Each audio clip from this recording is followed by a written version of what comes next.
The year that I'm in has the potential to be one of the greatest ever in game preservation.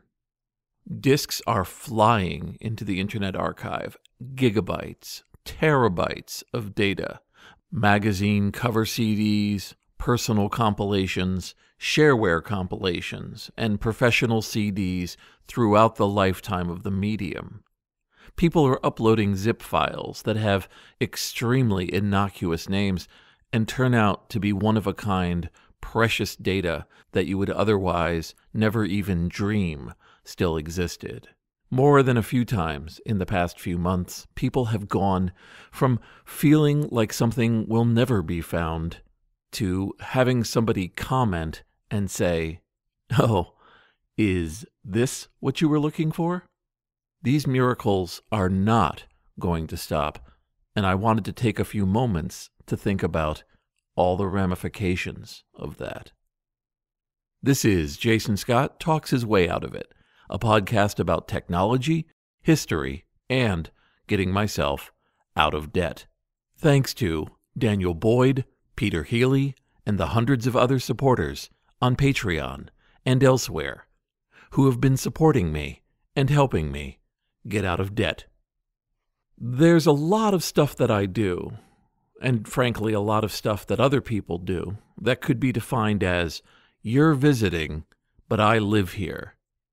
My daily job is to swim through thousands of daily uploads, get rid of spam and malware, but also consider what's being added, check it for quality, and give it a collection of its own, or share a collection of many, many similar items that others have uploaded over the years.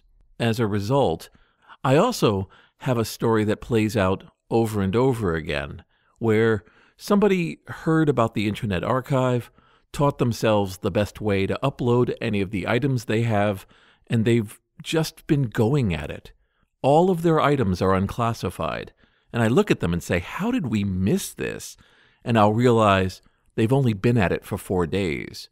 They'll upload a few dozen scanned newsletters of some obscure subject, or they'll have imaged a range of CDs from a different country that I would have never found looking around online. They'll scan the label, the packaging, the instruction booklets. They'll put it all up in a pretty bow, sometimes with a lot of description, and do it dozens of times to no applause and nobody knowing about it. I brought to light a little while ago somebody who had uploaded hundreds of Sudanese bootlegs, Sudanese pop music, cassettes that had been made anywhere in the last 30 or 40 years, and told people that this thing existed, and immediately had a lot of interest from people that I promise you did not give much thought to Sudanese cassette bootlegs minutes before. This is happening all the time. It's that serendipity of not knowing you wanted something until you saw it was all out there for you to see. But technically, my job is software curator. That means I go through the open collections that are being uploaded to, try to find themes or types of items that folks are uploading, and then find collections for them. I found somebody who had uploaded thousands of Windows 3.1 desktop themes. You know, the ability to change everything to the same color and then provide a background and a window theme so that it all looked like you wanted to have something in the theme of Saved by the Bell or My Little Pony or The Goonies. They had been actively uploading these into the collections by the dozens every day until I found what was going on, gave it its own collection, and had to write not only a procedure to move their future uploads there, but have to write the rarest of applications, a Windows desktop theme detector that could go through what other people have uploaded to see if anything else needed to go there as well. Writing weird detectors is one of my favorite things to do. Finding people who had uploaded Flash but didn't know it could be emulated, finding CD imaging, and putting them all into a mega collection of CD-ROMs that I could sort later into what feels sometimes like endless sub-collections. People have uploaded manuals at a rate that is astounding. We've gone past 1 million, and we are on track for 2 million before the end of the year. People are not just uploading latest PDFs, but actually scanning in items from the last 30 or 40 years, and they are not stopping.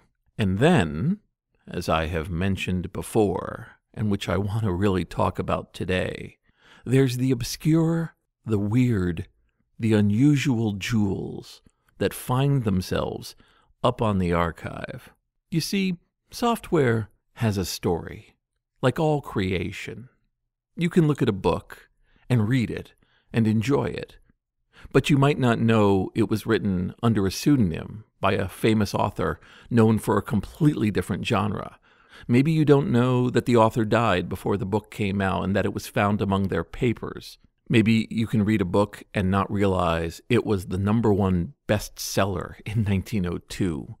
And you won't know, really, if it was hype or the actual good work that gave it that story. It has to stand with you on its own. Or you were sent there and told the story, and you're only reading it because of that meta story, that knowledge that you apply to what's there. And software has this as well. I've said before, there's various types of software out there, and they all need preservation. They all need effort to keep them available and viewable, and if you're lucky, executable. But some of it, like games, kind of do a lot of the heavy lifting themselves. After all, if you make all the effort to make an old game playable, you get a game. You get a fun toy at the end. But what do you do if it's not an attractive, beautiful, audio-visual experience that gives you a little pat on the back at the finish line? What do you do if it's a woodworking driver or an obscure printer driver? How about a compiler that only works on one known platform and there's no other versions of it that do what it does? Business software that doesn't help you anymore and has no function other than to prove that these ideas once existed. Each of these takes as much effort as trying to get an obscure game working again, but there's no live entertainment at the end of the road. An example of this is HBBS. This was written by Matthew Dornquast when he was working around as Miniappler, and it was his attempt to add a client-server BBS experience in the early 1980s. There had been some ideas about making custom clients that would be given special codes and control mechanisms to do things on the client screen. Attempts to deal with this over the years of the BBS experience were variant. ANSI codes, RipScript, CocoaNet, each one with its positives and its negatives. But HBBS was one of the first. It was written for the Apple II and allowed you to send high-res imagery over the phone. Now, you had to do it with drawing commands, and it took quite a while for things to be drawn. But it worked. It didn't take off. It didn't become a ubiquitous part of the experience of the Apple II, much less computers at large. But it was there, and it was real. And until very recently, no copies seemed to exist. Miniappler himself would be asked about it over the years, and he would say, "I think I have it. It might be in a storage box. I'm not sure. I did get some copies out there, but I don't know where those people are either." And I was being contacted by a few people who were on the hunt over the years. And just recently, the person who was looking the longest for it posted about it on a Reddit subboard. People said, "You should talk to Jason Scott." He said, "I have talked to Jason Scott. It's a dead end." And then somebody said, "Oh, I've got it. I'll upload it for you." So they uploaded it, and we have it running at the Internet Archive. It doesn't do much. It gives you a menu, and when you try to set up an actual BBS, it all fails. But the 2 disk images this person made are functional. You can bring them into an emulator. It is possible, in theory, to have an HBBS living again.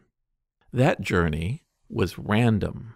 The value of it wasn't obvious on its face. It requires me telling you for a few minutes why HBBS is even worthwhile to track down. The name is generic. The whole approach of it is fascinating, but long since set aside in obsolete technology and approaches that we had that were much better over the years. Without this person flying in the face of everything saying that HBBS isn't worth the trouble to find, and having them advocate for it for years, even where the creator didn't have much of an attachment to it.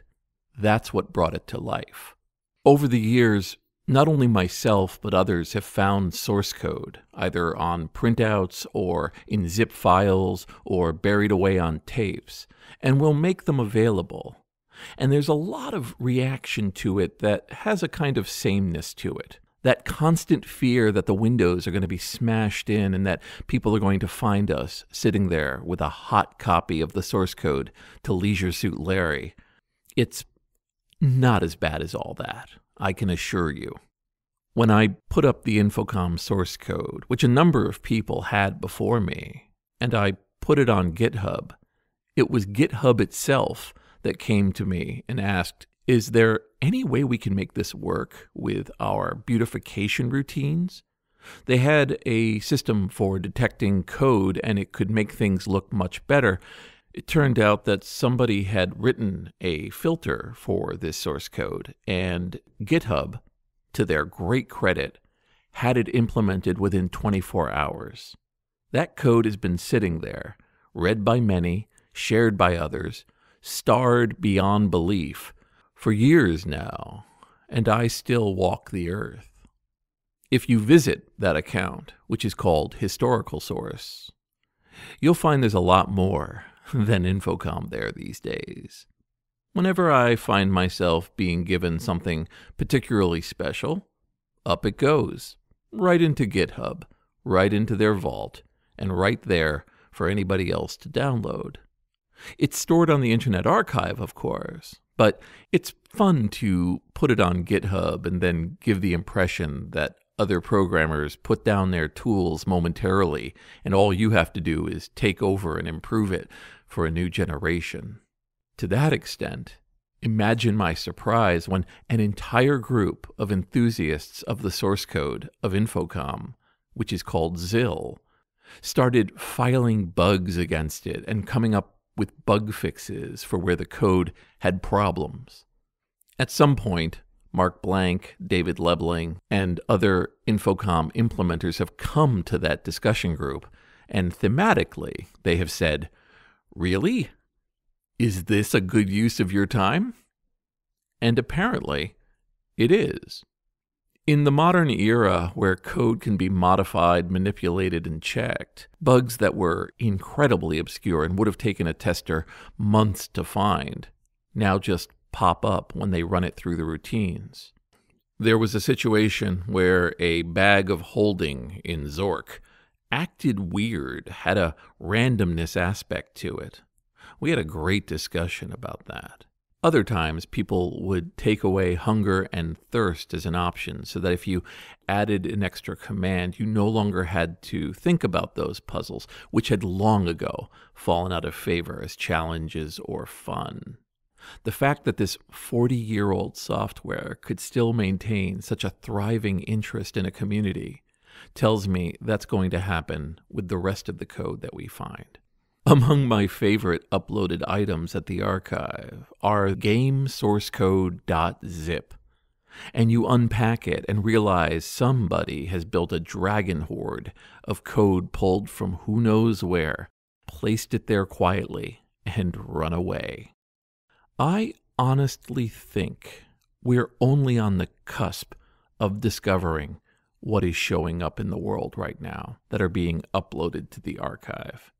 I think there's treasures untold. I would love to help people with finding aids, tools for going through what's up there, discovering long dormant CD-ROM images uploaded 5 or 6 years ago that were one-of-a-kind copies handed to somebody on CDR back when that environment was being developed.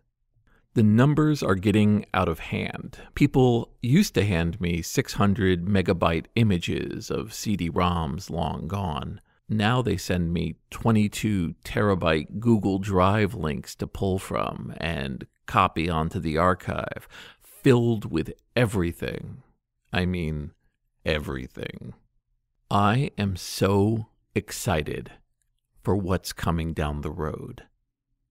I know that right now there are people with incredible skills of spelunking through code, metadata, and processes to find things we didn't even know were there. I know there's tools being developed that are very, very general purpose. You give them a file and it almost instantly figures out what it's looking at, tells you that these are old drivers, or shows you graphics buried inside of the archive files and what it all might mean, giving you just the amount of breadcrumbs, the hints, to make a truly jaw-dropping discovery. So, while I know doom and gloom sells the papers, gets the clicks, and makes people feel like game preservation and computer software history is in some way faded, rotted, and gone, let me take this moment to say to people, the light has just begun. This is Jason Scott Talks His Way Out of It. Thanks to Corey Thomas, Emilio Oliveira, Forrest Fuqua, Mark Pilgrim, James Bekoyanu, and the hundreds of other supporters on Patreon and elsewhere who have been supporting me and helping me get out of debt.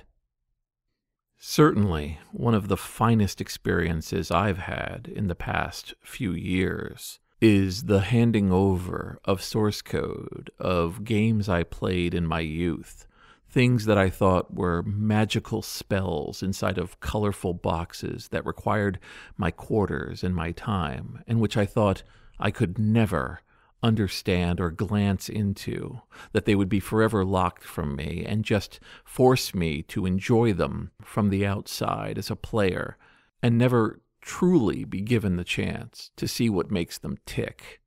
And the fact that I can see the comments, the thinking, the notes that led to these lifetime-changing experiences for me, that's a gift in computer history you don't even dare to whisper.